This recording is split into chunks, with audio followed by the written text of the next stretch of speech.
साथियों नमस्कार। अंकिता भंडारी वो नाम उत्तराखंड से निकला और अत्याचार को झेलकर मृत्यु को पाकर आज वो एक ऐसा नाम बन चुका है जिसको न्याय दिलाने के लिए देश भर की, उत्तराखंड भर की तमाम जनता सड़कों पर उतरी हुई है। दिल्ली से लेकर उत्तराखंड तक अंकिता भंडारी को न्याय दिलाने के लिए प्रोटेस्ट किए जा रहे हैं, परेड निकाली जा रही है, मशाल मार्च निकाला जा रहा है, लेकिन सरकार के कानों पर जूं नहीं रेंग रही है।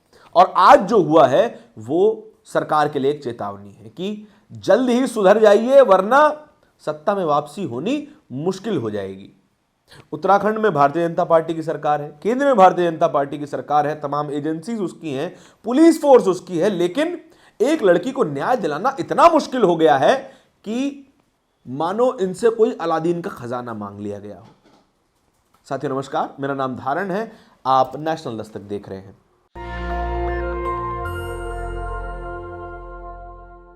अंकिता भंडारी का मर्डर होता है, रेप होता है और होता है ये सब भाजपा के एक नेता के रिजॉर्ट में।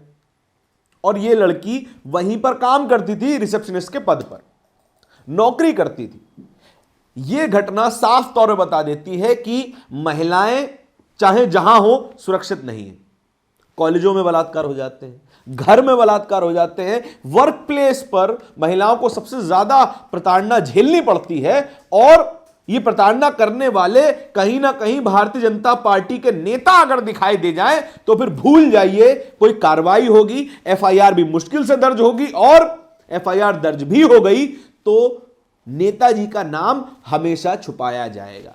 इस केस में भी एक वीआईपी का नाम आ रहा है। वो वीआईपी कौन है ये बात ना तो प्रशासन बता रहा है, ना सरकार और ना ही पुलिस।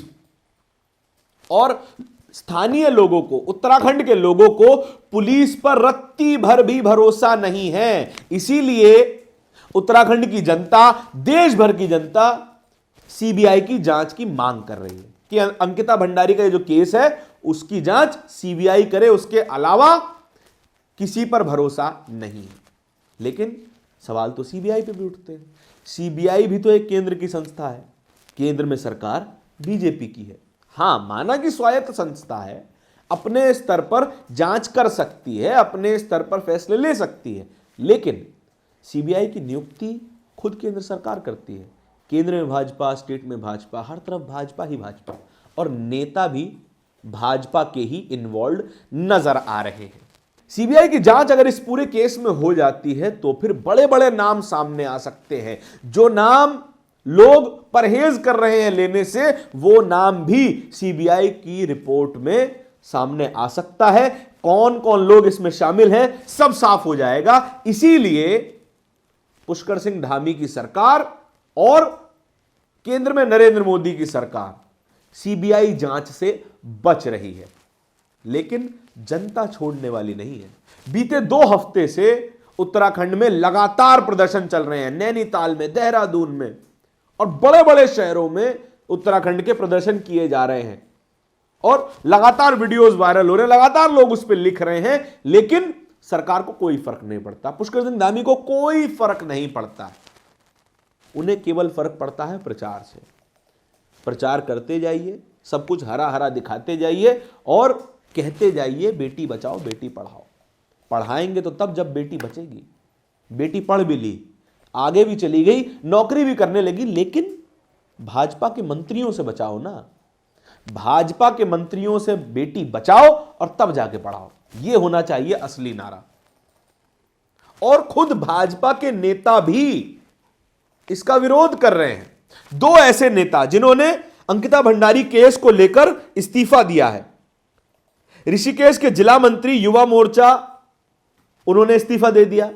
हरिद्वार की महामंत्री, उन्होंने भी इस्तीफा दे दिया। माफ कीजिएगा, मंडल अध्यक्ष, उन्होंने भी इस्तीफा दे दिया। लेकिन अब भी बीजेपी को यह समझ नहीं आ रहा कि अगर अंकिता भंडारी के केस में सही से जांच नहीं करवाई तो भूल जाइए उत्तराखंड में दोबारा सरकार बन पाएगी, और क्या पता केंद्र तक भी उसका असर आने लग जाए। तमाम तरीके की चीजें इस पूरे केस से जुड़ी हुई हैं। वो रिजॉर्ट जिस भाजपा नेता का था, क्या उस भाजपा नेता की कोई जिम्मेदारी नहीं बनती उसकी एम्प्लॉय की सेफ्टी को लेकर? और उस भाजपा नेता का ही इन्वॉल्वमेंट दिखाई देता है इस वीआईपी से। इस पूरे केस में जो वीआईपी व्यक्ति है उस पर सबसे ज्यादा रहस्य बना हुआ है कि किस वीआईपी व्यक्ति को यह भाजपा के नेता सर्विस दिलवाने की बात कर रहे थे, और जिस तरीके की शब्दावली इस पूरे केस में इस्तेमाल करी जा रही है उसको इस्तेमाल करने से हमें खुद शर्म आती है। सर्विस दिलवाना मतलब एक महिला को आपने एक वस्तु भर बना छोड़ा है कि आप उस महिला से कहेंगे कि सर्विस दिलवाइए, वो महिला सर्विस देगी और तब आपके तमाम बिजनेस, तमाम कारोबार बढ़िया चलेंगे। ये वीआईपी है कौन? इसके बारे में एक भी शब्द पुष्कर सिंह धामी के मुंह से नहीं फूट रहा, और तमाम लोग जो इस पे सवाल कर रहे हैं वो लोग इसी वीआईपी के बारे में जानना चाहते हैं। तमाम लोग जो सड़कों के पे उतरे हुए हैं इसी वीआईपी के बारे में जानना चाहते हैं। क्या यह वीआईपी इतना ज्यादा जरूरी है कि एक लड़की की मौत, एक लड़की का बलात्कार कोई मायने नहीं रखता? तमाम तरीके के लोग इस खबर को लेकर लिख रहे हैं। मैं एक एक करके आपको ये जानकारी पहुंचाता चलता हूं। सचिन गुप्ता पत्रकार हैं, भास्कर के लिए लिखते हैं। उन्होंने इस प्रोटेस्ट का वीडियो शेयर करते हुए क्या लिखा है, ये देखिएगा। उत्तराखंड, अंकिता भंडारी मर्डर केस की सीबीआई जांच की मांग लेकर आज देहरादून में हजारों लोग का हुजूम जुटा। पहले परेड मैदान में सभा हुई, फिर पैदल मार्च करते हुए सीएम आवास से 2 किलोमीटर दूर इस भीड़ को पुलिस के द्वारा रोक दिया गया।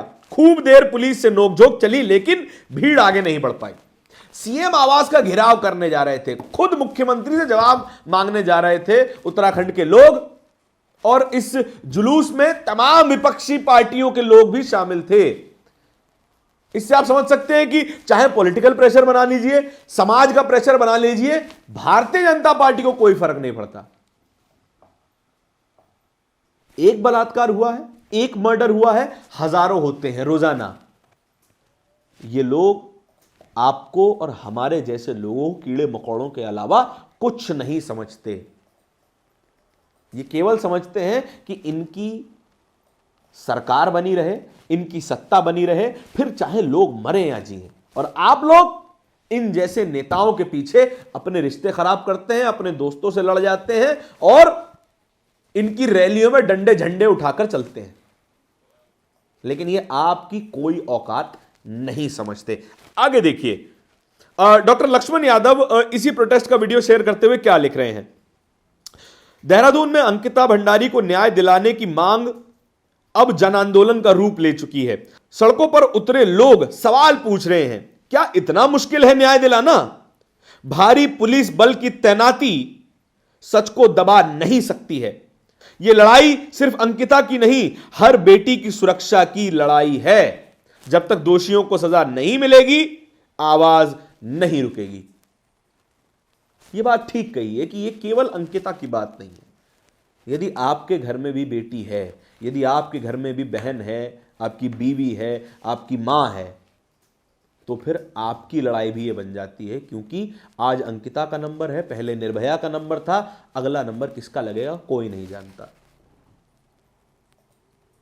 अगर आप इन सवालों पे, इन घटनाओं पर ध्यान नहीं देंगे तो आपकी बहन, बेटियां, माएं सब असुरक्षित बनी रहेंगी। अजीत सिंह राठी एक और प्रोटेस्ट का वीडियो शेयर करते हुए क्या लिखते हैं। अंकिता भंडारी मर्डर केस की सीबीआई जांच को लेकर देहरादून में उमड़ा हजारों लोगों का हुजूम, सभी विपक्षी दल शामिल। प्रदर्शनकारियों ने परेड ग्राउंड से लेकर मुख्यमंत्री आवास तक कूच किया, लेकिन मुख्यमंत्री को यह आवाज सुनाई नहीं दी। कांग्रेस प्रवक्ता आलोक शर्मा ने भाजपा की उसी मंडल अध्यक्ष का वीडियो शेयर करते हुए क्या लिखा है, जिन्होंने इस्तीफा दिया है भारतीय जनता पार्टी से। एक लाइन मारक है, जरा देखिएगा। एक एक आंसू का हिसाब चुकाना होगा, एक एक आंसू की कीमत चुकानी होगी। उत्तराखंड में जितने भी बवाल इस वक्त मचा हुआ है अंकिता भंडारी के मर्डर और बलात्कार के केस को लेकर, उन सब का हिसाब आने वाले चुनावों में आखिरकार पुष्कर सिंह धामी को, भारतीय जनता पार्टी को चुकाना पड़ेगा। आपके इस खबर के बारे में क्या विचार हैं, कमेंट सेक्शन में बताइएगा ज़रूर।